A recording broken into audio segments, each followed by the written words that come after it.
देखिए हम लोग क्लास 10th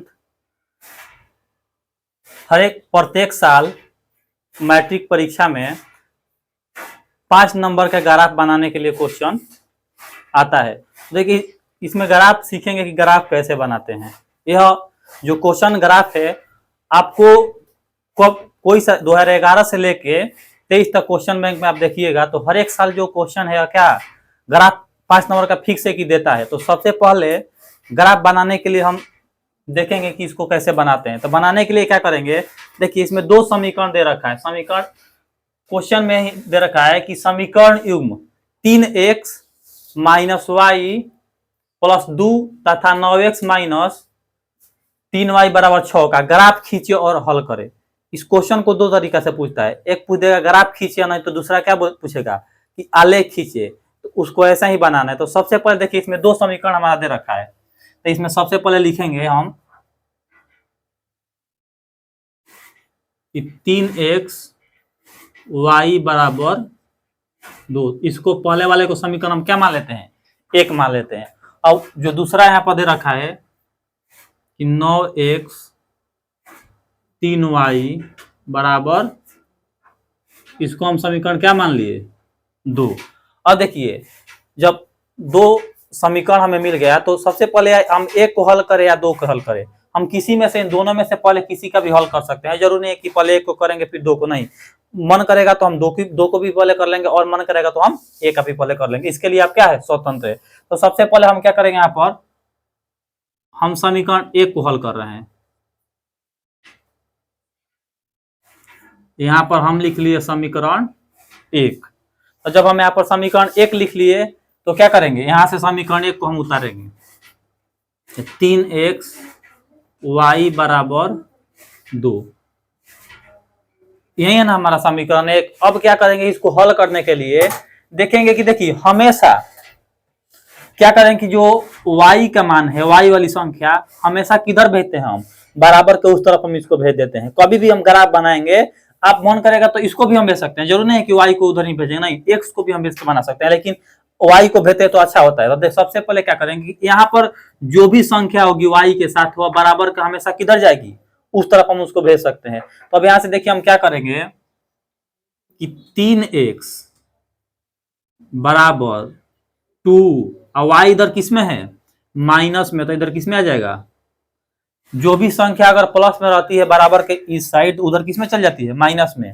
अगर इधर गुणा में रहेगी तो उधर किसमें चल जाएगी, भाग में, उल्टा अपोजिट साइड में हो जाता है। अब देखिए 3 यहाँ पर गुणा में है तो उधर किसमें हम भेज देंगे, भाग में भेजेंगे। तो 2 प्लस y बटा में 3। अब देखिए क्या करेंगे कि जब भी ग्राफ बनाएंगे ध्यान में यह रखेंगे कि हमारी जो x वाली यहाँ पर संख्या, यहाँ पर कुछ भी नहीं बचना चाहिए, सिर्फ क्या बचना चाहिए, 1 x। अगर x बचेगा तो अभी क्या करेंगे, हम इस समीकरण को मतलब कि हल करके बना लेंगे। अगर यहाँ पर कुछ भी बचेगा तो क्या करेंगे, सबसे पहले प्राथमिकता होगा कि इस संख्या को हम इधर भेज देंगे। अब देखिए जब यहाँ पर कुछ नहीं बचा तो यहाँ पर हम बॉक्स बना लेंगे।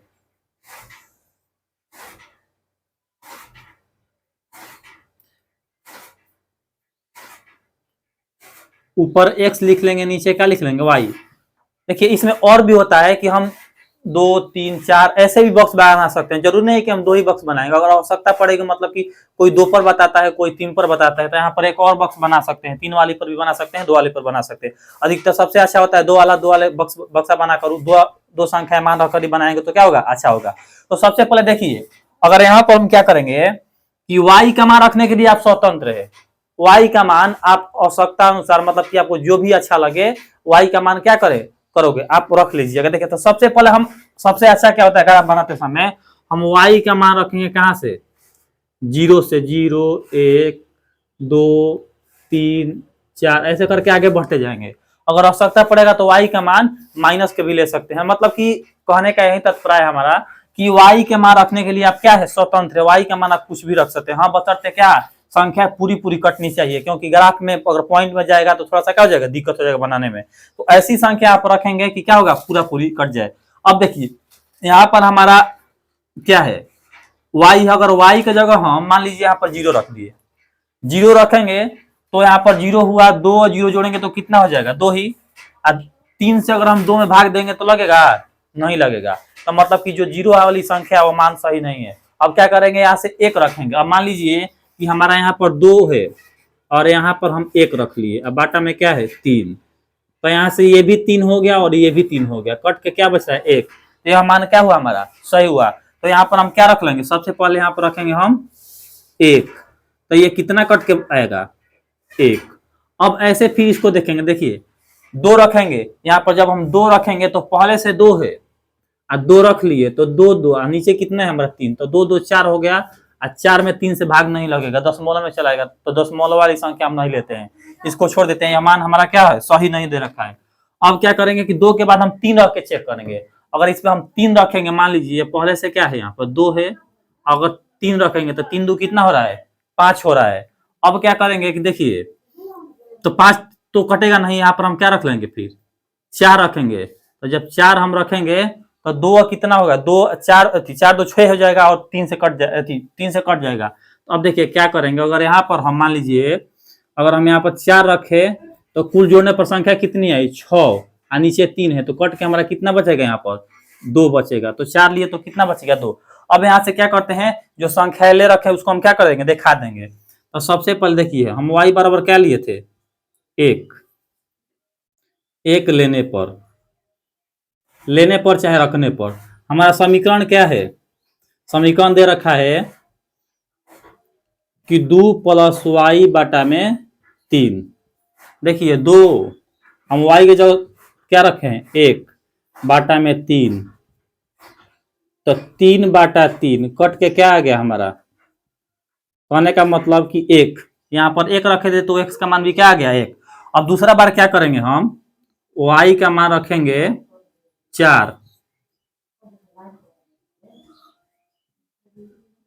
लेने पर x बराबर 2 + y बटा में 3।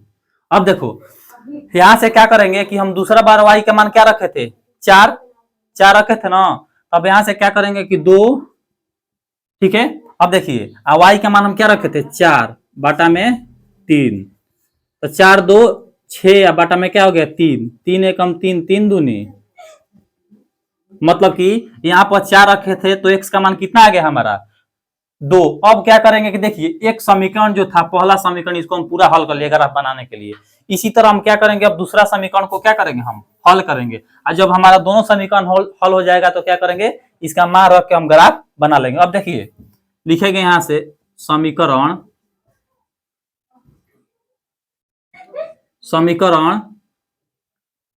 2 से, देखिए समीकरण 2 से लिखेंगे तो 2 को यहाँ पर उतार के लाएंगे तो 9x - 3y बराबर 6। तो बताया था मैं कि देखिए यहाँ पर क्या होता है कि जो संख्या y के साथ होती है बराबर के, उसको हमेशा किधर भेजते हैं उस साइड में भेजते हैं। ग्राफ बनाते समय यही ध्यान में रखना है हमें कि जो यहाँ पर y है अगर माइनस में है तो प्लस में जाएगी, अगर प्लस में है तो माइनस में जाएगी। हमेशा y वाले को बराबर को उस तरफ हम क्या करते हैं भेज देते हैं। तो देखिए हम y वाले को संख्या को उधर जब भेजेंगे तो यहाँ पर क्या बचेगा 9x, अब पहले से इधर क्या है 6, इधर क्या जाएगा 3y प्लस के। अब देखिए 9 और x में गुणा का संबंध है तो उधर किस में चला जाएगा ये भाग में, जब भाग में जाएगा तो 9 + 3y बाटा में 9। अब देखिए यहां से x के पास कुछ भी संख्या नहीं बचा, और जब x के पास कोई भी संख्या नहीं बचती है तो क्या करते हैं डब्बा बनाकर x का मान निकालते हैं। अब देखिए x अगर मान लीजिए हम बताया था कि मान कहां से रख के चेक करना है 0 से रख के आगे बढ़ेंगे। अगर मान लीजिए 0 से नहीं आ रहा है तो 1 रखेंगे, 2 3 4 5 6 7 ऐसे करके। इतना ध्यान रखना है कि इतना बड़ा भी मान नहीं रख देना है कि ग्राफ के कॉपी पर ग्राफ हटे ही नहीं। मान लीजिए कि मान रख लिए 50, कट के आया 25, अब बनाएंगे तो क्या करेंगे 25 के कॉपी पर 25 लाइन खींचना पड़ेगा, उस समय कॉपी क्या पड़ जाएगी छोट, आपकी संख्या हो जाएगी बड़। तो ऐसा मान रखना चाहिए कि ग्राफ के कॉपी पर क्या हो गया पूरा पूरी अट जाए। अब क्या करेंगे देखिए यहाँ से अगर हम मान लीजिए 0 रखें तो ये 0 हो गया साफ, तो 6 बचा, 9 से नहीं कटेगा, मान ठीक नहीं है। उसके बाद यहाँ पर क्या करेंगे अगर हम 1 रखेंगे तो 3 एकम 3, यहाँ से पहले से 6 है तो 6 3 9, और 9 से 9 में भागा देंगे तो कितना बार में कट जाएगा 1 बार में। मतलब कि अगर हम यहाँ पर y का मान 1 रखेंगे तो x का मान भी क्या आएगा हमारा 1 आएगा। अब देखिए फिर y का मान अगर हम 2 रख के चेक करेंगे तो 3 दूनी 6, 6 6 12, 9 से नहीं कटेगा, 2 मान ठीक नहीं। यहाँ पर फिर 3 रख के चेक करेंगे, 3 के 9, 9 6 15, 15 जो है हमारे 9 के टेबल में नहीं आता है, तो मतलब कि अब संख्या पूरी दशमलव में नहीं लेंगे, दशमलव में भी बनता है लेकिन दशमलव में लेने से क्या होगा, थोड़ा दिक्कत होने लग जाएगा। अब यहाँ से क्या करेंगे कि क्या रखेंगे, यहाँ पर रखेंगे 4, 4 तिहाई 12, 12 6 18, 18 9 के टेबल में आता है। तो अगर मान लीजिए अगर यहाँ पर हम क्या रख लिए, 4 रख लिए, तो 4 तिहाई 12 और 12 6 18, तो 9 दूनी 18। कहने का मतलब है कि अगर हम y के मान 4 रखे तो x का मान हमारा क्या आया, 2 आया। अब यहां से क्या करेंगे कि दिखा देंगे। देखिए सबसे पहले हम y बराबर क्या लिए थे, 1, 1 लेने पर तो समीकरण हमारा क्या दे रखा है, x बराबर 6 प्लस 3y बटा में 9। देखिए 6 प्लस 3y और y की जगह हमें क्या रखना है, 1 रखना है, बटा में 9। देखिए 6 प्लस 3 बटा में 9, 6 3 कितना हो गया, 9 बटा में 9, कट के कितना बचा हमारा 1। मतलब कहने का मतलब है कि y का मान 1 लिए तो x का मान भी हमारा कितना आ गया, 1 आ गया। अब अगला देखिए y का मान हम कितना रखे हैं, y बराबर 4 रखने पर चाहे लेने पर, रखिए चाहे लेने पर, बतिया क्या होता है, दोनों एक ही होता है। अब क्या करेंगे, इसी समीकरण में रखेंगे कि x बराबर 6 प्लस 3y बटा में 9। अब देखिए 6 प्लस 3 और y की जगह क्या रखना है, 4 बटा में 9, तो 6 प्लस 4 तिहाई 12 बटा में 9, तो 12 6 18 बटा में 9, 9 एकम 9, 9 दूनी। देखिए कहने का मतलब है कि जब हम दोनों ग्राफ को हल कर लिए दोनों समीकरण के, तो हमें यहाँ से मिल रहा है x बराबर 1, y बराबर 1, x बराबर 1, यहाँ से y बराबर 4 और x बराबर 2। इसमें मिल रहा है, देखिए दोनों में जो संख्या क्या है, बराबर है। और जब भी दोनों में संख्याएं बराबर हो जाती है तो जब ग्राफ बनाते हैं तो ग्राफ क्या होता है, दोनों एक ही रेखा पर कट जाता है। और जब भी ग्राफ दोनों मान लीजिए कि एक ही रेखा पर कटेगा, उस समय जो हल होता है हमारा क्या होता है, अद्वितीय हल होता है। तो देखिए अब क्या करेंगे, हम ग्राफ बना के आपको दिखाता हूं। देखिए अब क्या करेंगे कि हम ग्राफ खींचेंगे, ठीक, ग्राफ खींचने के लिए थोड़ा जगह नहीं है तो इसको हम मिटा देते हैं। अब मिटा के ग्राफ खींचेंगे।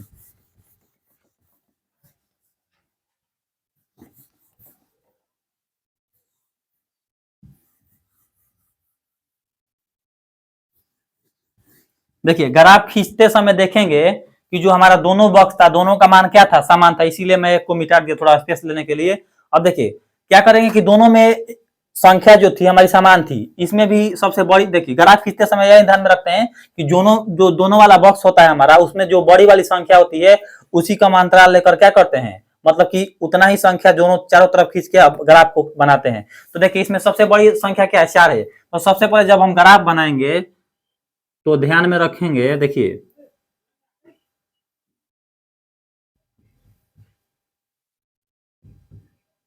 आप स्केल से खींचिएगा तो क्या होगा, सीधा होगा, यहाँ पर थोड़ा सा भी टेढ़ा हो सकता है, तो देखिए ध्यान से।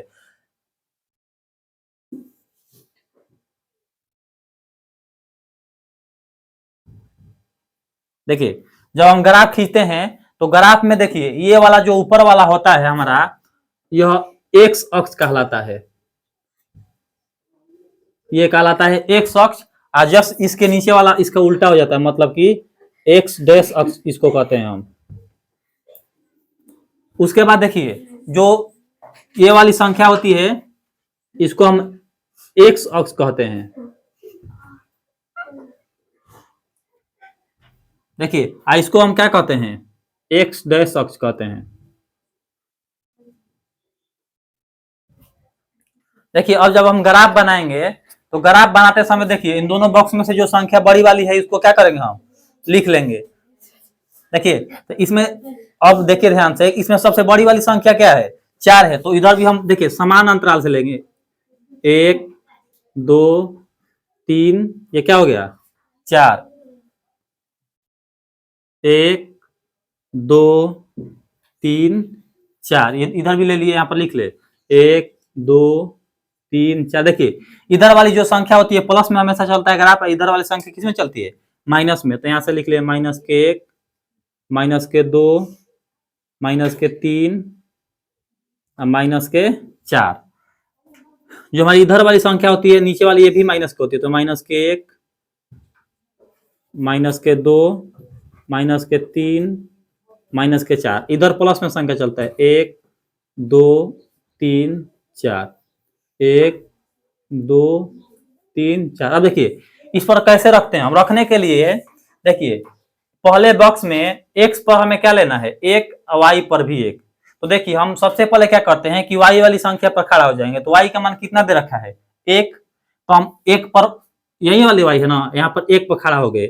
x पर कितना बढ़ने के लिए बोल रहा है, 1 तक। तो y यहाँ से जब हम बढ़ाएंगे, देखिए हमें कितना तक बढ़ना है, x पर 1 तक। तो यही जो हमारा यह मिला, ये एक बिंदु हो गया। क्या करेंगे, यहाँ पर 1 का मान 1 लिख लेंगे। क्यों, क्योंकि 100 का मान है 1, यहाँ पर y का मान भी 1 है। अब देखिए जब यहाँ पर बोल रहा है कि y का मान कितना है, 4 है ना, तो सबसे पहले हम 4 पर आके यहाँ पर रुक जाएंगे, 4 वाली संख्या पर। x पर हमें कितना बढ़ना है, 2। तो 4 वाली संख्या पर आकर 2 तक बढ़ना है। देखिए यहाँ से जब हम बढ़ेंगे,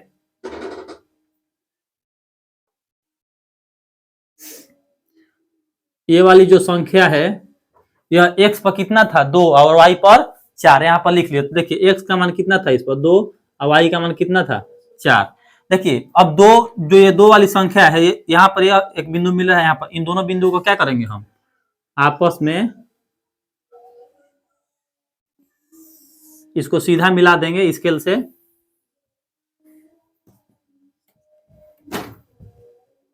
देखिए अब क्या करेंगे कि जो दूसरा वाला हमारा डब्बा था उसका भी मान क्या था, यही था।